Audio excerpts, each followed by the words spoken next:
Second year with the Trojan. Shane, thanks so much for joining us. And man, I just remember vividly the beginning of last year. Man, did you set a tone? You set a tone early. Talk about what kind of tone you've seen set by this defense this spring. Well, thanks for having me first off. Yeah, man, last year definitely set the tone, and this spring trying to do the same thing. Got some new guys, came to be a part of the team, and man, they've been doing a great job. They've been doing a great job of bringing it every day, going hard, working hard, pushing each other. So it's just been great, iron sharpening iron. Yeah, what has it been like with some of those new faces in your room, whether it's Mason Cobb or the true freshman Tackett Curtis, and how you've taught them and what you've seen through 14 practices? Oh, really, man, you just see guys that are eager to get better, eager to learn, eager to get a part of the system and to grow the culture, man. It's lifted the entire group, it's lifted the defense, and it's lifted our organization with all the newcomers. Hey, Shane, you know, everybody I think now knows you came from Alabama. You were around a championship program, probably a standard-setting program in college football. Now in your second year here, and even as recently as this week, Cliff Kingsbury coming in to work as an assistant. Talk about how you've seen USC football develop that kind of a championship program.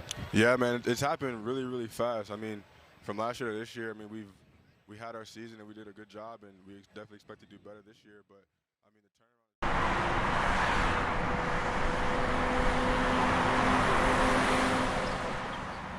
What were some principles you all tried to instill in Shane, like while raising him, and even Sean too? Hard work.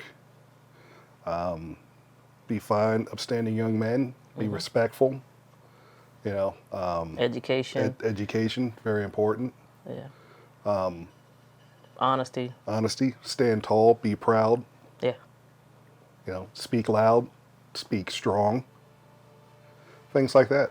Yeah, be responsible. Be responsible young men. Definitely. Can you like describe Shane as a person? Just like the things that he does that like makes him what like who he is. He's focused. He stays focused. Always has been from a very young age. He was always focused on whatever it is that he was working on. Determined, hardworking. Just that's always been him. He didn't just all of a sudden become that way. That's always how he has been from a very young age, from my perspective. Yeah. You get, when Shane invests in something, he fully invests. And that sometimes to a fault, because sometimes he just gives so much of himself that he doesn't understand that sometimes you just need to take a step back. Take a step back. Yeah. But that is just him. That is just him. He's like his father. He's a big teddy bear, but he's driven. He's driven. He's very much driven. Yeah. And sometimes he'll get that tunnel vision. And tunnel vision isn't always the best, but he'll work his way through it. He'll figure it out. Did you all play sports? Yeah. Yes. What sports did you all play? Football and track and field. I threw shot put and discus. Mainly in high school, I played football. Oh, Lord. Mainly in high school, I played basketball. But like middle school and stuff like that, I played like softball and different sports. But throughout high school, it was mainly basketball. So would you all say like the sports that you all played like had an effect on like what Shane and Sean played at all, or like you just let them do what they wanted to do, or like how did you guys have Shane and Sean like play the sports that they played? Like did they decide to regular progression, like yeah, start out with soccer. Yeah. We weren't disappointed in those choices. Yeah. You know, and just, you know, from a dad's perspective, you know, my sons want to play football. Well, I want to coach them. You know, and for a little while, I did. You know, until they got older. Then I, you know, took the step back. But, you know, we wanted to make sure that they had a very strong foundation and felt comfortable and competent in what they were doing, and they both were. Your family is literally like the group of people that makes you you. Like, I feel like my family, I feel like I'm the sum total of my family, because everybody had a hand in raising me or guiding me to the point that I am here today. So that could be, you know, your parents, aunts, uncles, grandmas, even your friends. Like, that was a big thing when I went to college.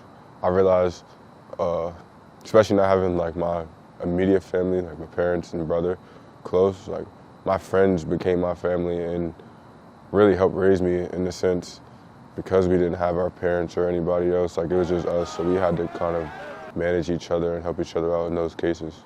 So yeah, like your family is the support system that makes up you. You know, we get along well. The families are wonderful. We're like a blended family. It just clicked. And then she had my boo-bah, Shane, Shane Lee. what was it like for you when Tara and Mark were having Shane? Like, I was excited. Yeah. He was my third grandchild, but the other two I didn't see. This one was mine, Yeah. you know, because he was going to be there. Yeah. And God knows I was there. And same thing with Sean too? Oh, my God. Yeah. Sean, they had Sean. It was wonderful. I had two that I could spoil rotten.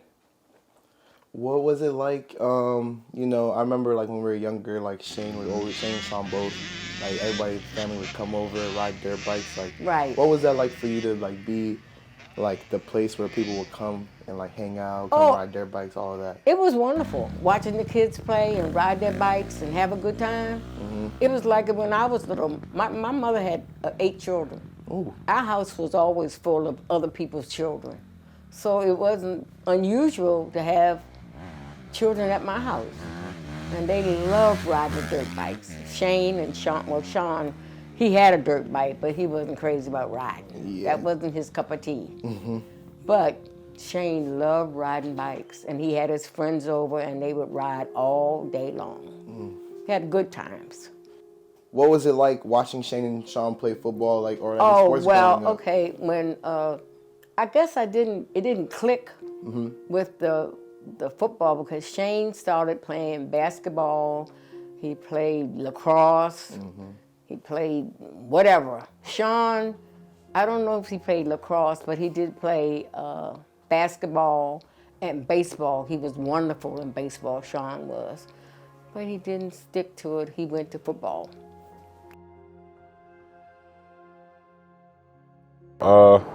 Like besides my parents, Grandma B is probably like the next person that like raised us. But it was like a whole different, like my parents were all like disciplined and teaching us all those kind of things, and she really just spoiled us. Like she just took care of us, and anything that like we wanted, and you know, as kids, like we want everything. Like she always like went out her way to try to make sure that we got everything that we wanted, whether it be clothes, video games, whatever it was, ear piercings, McDonald's, like it ranged from everything, but she was always just the person that would support us in whatever we wanted to do and would try to help us figure out ways that we could get there or get whatever we wanted or needed. So she's literally like my best friend in the world. Like just sitting at the bus stop listening to like Michael Jackson CDs or Usher CDs is like memories that I'll never ever lose. Same thing with basketball with me. Even though I didn't coach them, I felt like I was trying to give them good advice about basketball and everything. But I like their choice in playing lacrosse because I truly believe lacrosse is a great sport where you could have the footwork of basketball, the physicalness of football, and just eye-hand coordination of basketball. You know what I'm saying? It's just a combo sport, and I was overjoyed when they played lacrosse. I wish they would have stayed with it a little bit longer. You know, both children, they weren't football players, they weren't basketball players, they were athletes. Yeah, athletes.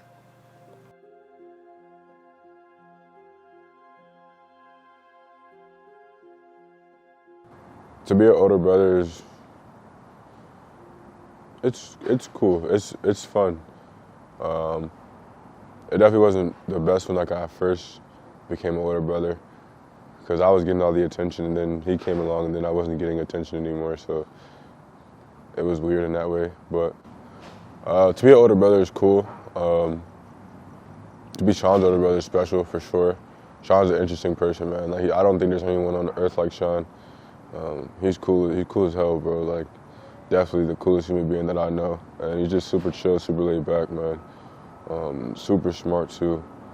And it's really a treat to be his older brother, bro. Like he keeps it interesting and keeps it fun, and I love him to death.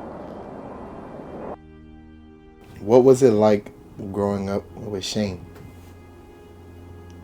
I mean, it was cool. I mean, at first we didn't really get along. Like, we used to stay beefing. But then, I don't know, one day, it was probably like 6th grade, we were just cool. And then, I don't know, we just started going out everywhere. Like, every weekend we would just go do something. It didn't really matter what it was. We go to the field, go work out, go to a party. It don't really matter. Go get some cinnamon buns. Yeah. Yeah. Do you have any favorite memories you can think of from your childhood or anything recently too, like games, traveling, whatever? I would just say like going to workouts. Like we used to go to DC workout every morning, like 4 a.m. That was like, we used to do that almost every day. It was just something that we did, and it was just fun. Go do that, drop me off at school, go work out again, come back home, do the same thing next day. It was just cool. Because I just assumed like if it's family, it's family. Like there's no questions, like there's no real hesitation towards that kind of stuff. But that's not the case for everyone. So yeah, I definitely would say that we're close, and I didn't necessarily always know that, but it's definitely humbling and warming to know that we are that way. Describe Shane as a person. As a person, I feel like a lot of people think like Shane's like some like big serious guy, but for real, he be making jokes, he be laughing.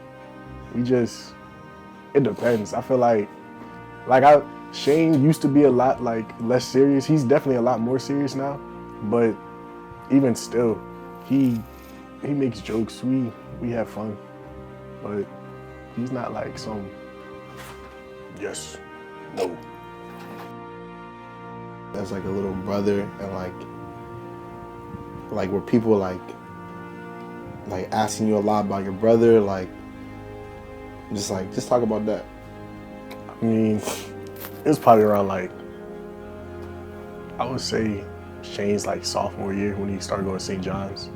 That's when like people like would come up to me and be like, oh, where's Shane gonna go? Or like what's he about to do next? And like, I mean, for real, I ain't know, cause it's not my life. Yeah, right. So people would just ask me like where I think he's gonna go, and a whole bunch of questions. Like they would ask me like, what's it like to be with Shane? I'm like, bruh, you went to school with him too. What was it like having Shane go to like 3 different high schools? Like, was that like a lot of work for you all? Was it difficult by any chance or anything at all? It was difficult. It was different. Yeah. You know, when they were younger, in my mind, they're going to go to Burtonsville Elementary, they're going to go to Banneker, they're going to go to Paint Branch. And it didn't necessarily work out that way. So, you know, when he went to the first high school, Gilman, my first thought was, I was going to get there from Montgomery County, going to Baltimore. But we made it work. And just, you know, some things took place there to where it was time for a change. And that's how he ended up at St. John's. And he enjoyed his time at St. John's, but, excuse me, he enjoyed his time at St. John's, but then at the end of it all, he had an opportunity to go back to his original high school coaches. And he voiced that to us, that that's what he'd like to do, so we made it happen.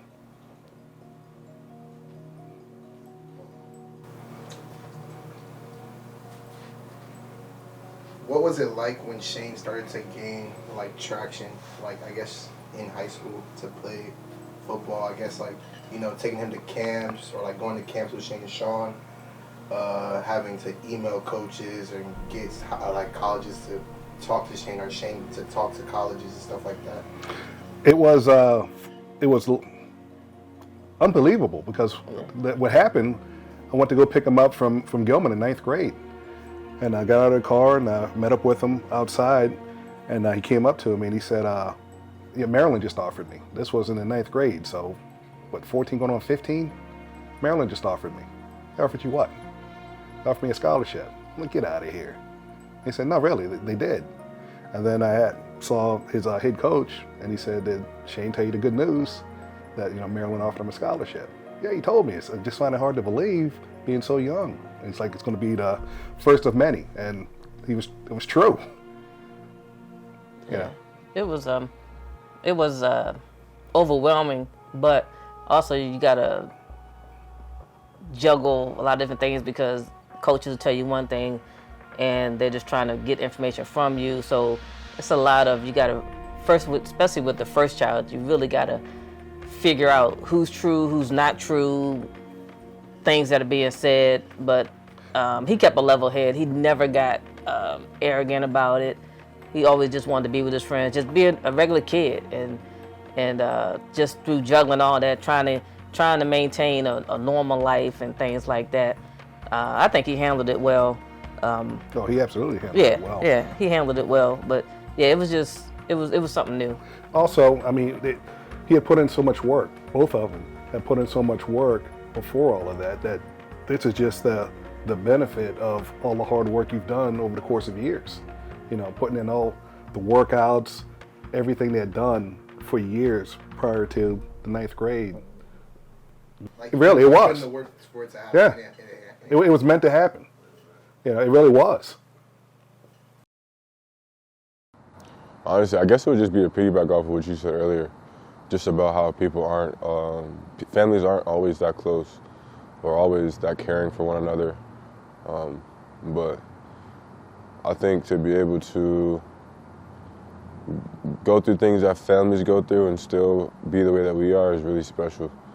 And that's something that I'll never want to lose. Like, there's certain things that you gotta have values and standards and morals and ethics above all else in certain things. And when it comes to family, like, you have to respect the boundaries that are created and love all, like, above all else. Like, I think love is the thing that keeps us the way that we are above everything else.